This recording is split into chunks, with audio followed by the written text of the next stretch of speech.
I've been obsessed with sneakers since I was a kid, drawing them in notebooks, memorizing colorways from the East Bay catalog, saving up money from umpiring Little League games just to buy that pair of Air Jordan 9s at Foot Locker, almost tempted by the carnivores, but that's a story for another time. I've been in love with writing since middle school. This year, those two things become the same thing. I wrote a book, and today I want to tell you about it, including something that I haven't really talked about publicly yet. So, if you're new here, my name's Nick. I've been in the sneaker industry for over 20 years. Nice Kicks gave me my first paid job in sneakers. I built the East Bay blog during my time at Soul Collector.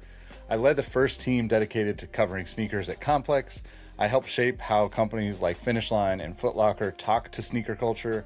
And I was employee number 9 at StockX, where we launched the first LeBron James Retro, the Air Zoom generation, in partnership with Nike and the Cleveland Cavaliers. I say all that not to impress you. I say it because it explains why I'm the person who wrote this particular book and why it took this long to sit down and actually do it. The book is called Small Luxuries Sneakers. It's published by Motorbooks, part of the Quarto group, and it comes out in October of 2026. You can pre-order right now. The link is in the description. But here's really what it is and what it isn't. It's not an encyclopedia. It's not a price guide. It's not the ranking of the most hype shoes of all time. There's plenty of that content online, and honestly, you don't need to hear that from me. What this book is the answer to a question I've been getting for 20 years. Why do you care so much about shoes? Every sneakerhead has heard this from a parent, a partner, a coworker, someone on the outside of the culture looking in, genuinely confused.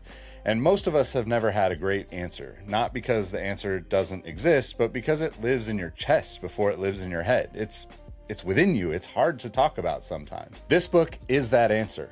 It's written down in a format you can hand to someone. I wrote it for 3 people at the same time, which is harder than it sounds, but it's the first person is someone like you, someone who's been there in this for years, who knows exactly what colorways they had growing up, who remembers the first shoe that made them feel something. And for that person, this should feel like a conversation like we're having today. The second is for your family member who keeps asking you why you need another pair. The parent or grandparent trying to find the right gift. At $19.99, it's the easiest answer you'll ever have. But the third person is the one I think about the most. The person in your life who hasn't committed to the obsession of sneakers that you have. But you can see it's coming. They're asking the right questions. They're paying attention to the right things. The next generation of enthusiasts who just need the right entry point. The people, the places, the cultural moments that shape this thing that we love, and laid out in a way that finally makes it all make sense. You know exactly who that person is in your life. I think we all do. I want to share something that's a little bit personal with you here, because you might have seen my Instagram post, but when I was posting the announcement for this book on Instagram, I added Tupac's Dear Mama to the post, and grief hit me in a way that I did not see coming. My mom was my biggest supporter of my writing all the way back to middle school, the same middle school where I fell in love with writing in the first place.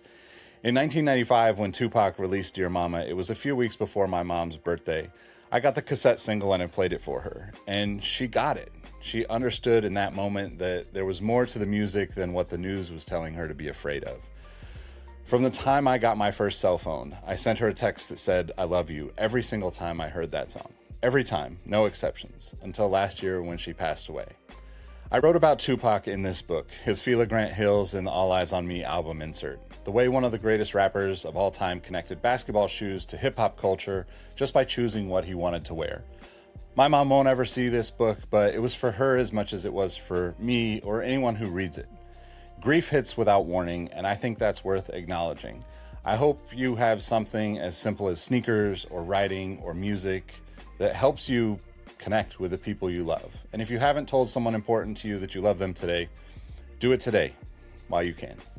Okay, the thing I mentioned at the top that I haven't talked about publicly yet, for every 10 pre-orders that come in for this book, I'm gifting 1 annual subscription to the sneaker newsletter to someone in this community. No catch, no entry form.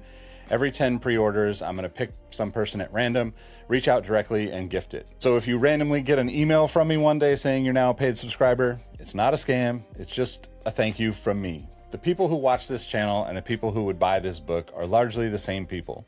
If this does well, I want that to come back to you directly. The pre-order link is in the description. Grab a copy, send your confirmation screenshot to nickrotabook@gmail.com or tag nickrotabook on Instagram, and you'll be locked in. 20 years in this industry, a lifetime obsessed with sneakers. This is what I had to say. and I think you're going to like it. Subscribe if you haven't, and I'll catch you on the next one. Peace.